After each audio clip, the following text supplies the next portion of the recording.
Thank you for being with us on the Feast of St. Joseph the Worker and St. Peregrine. We begin tonight with the campus protests for the last 10 days. From Los Angeles to New York, protesters have camped out at colleges largely to demand that their schools divest from companies that support Israel and the war in Gaza. But today, that changed as police cracked down on demonstrations.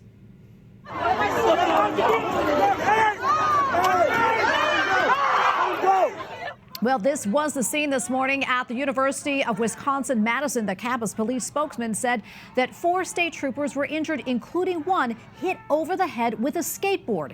At least a dozen people were arrested.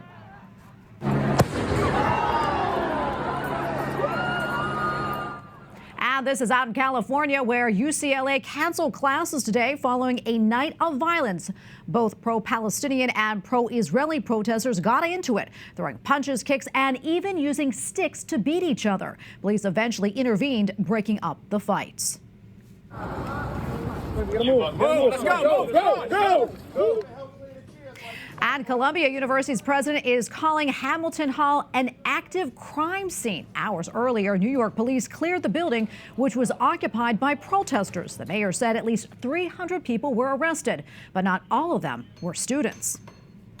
There were those who were never concerned about free speech. They were concerned about chaos. It was about external actors hijacking peaceful protests and influencing students to escalate. There's nothing peaceful about barricading buildings, destroying property, or dismantling security cameras. And joining us now with more on the growing campus protest movement is Republican Representative from New York's 17th District, Mike Lawler. Representative Lawler, great to be with you today. First off, I want to get your thoughts on what we have been seeing at Columbia and other universities across the country. I think what's been going on at these universities and colleges across America is disgraceful. These protests are rooted in anti-Semitism. This is not a free speech issue. When you're calling for the eradication of the state of Israel, when you're telling Zionists to die, when you're telling Jews to go back to Poland, this is out of control.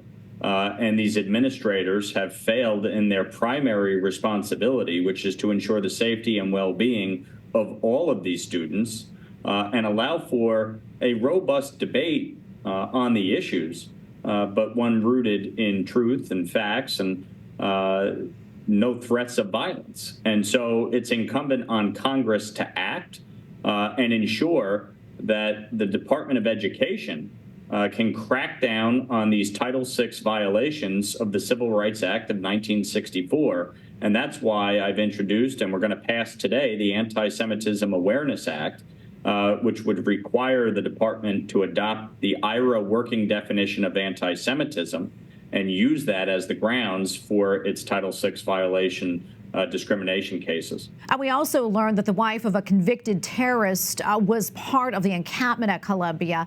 What more have you learned about this? And what does it say about the origin and nature of these protests and also the outside agitators that are part of it? Well, there's no question we've learned over the past few weeks that many of the folks that are engaged in these protests are outside agitators paid by organizations on the far left that seek to undermine and sow dissent in America.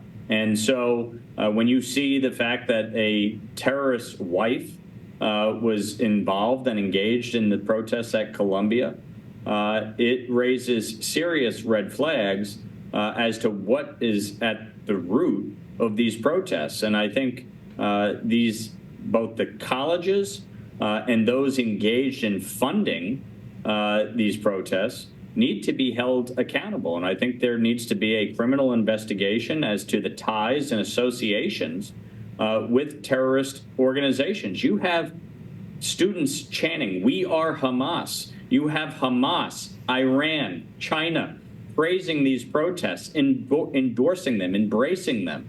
That speaks volumes to what is happening on our college campuses here in America.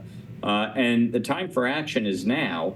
And frankly, those that are responsible and have been engaged in fomenting this anti-Semitic hate need to be held criminally liable.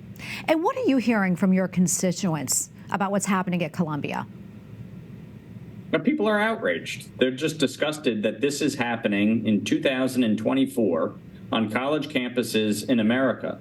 And if you're a parent, imagine paying nearly $100,000 a year to send your child to Columbia University, where they're supposed to get a quality education and become a productive member of society. And this is the nonsense that is occurring. If this was my child, I wouldn't have waited for the school to expel them. They would have been pulled right out. This is an absolute disgrace, what is happening. And I think across the board, from parents to educators to administrators to elected officials, we need to make sure that there is accountability here. Congressman, thank you for your time. Always appreciate it. God bless. Thank you.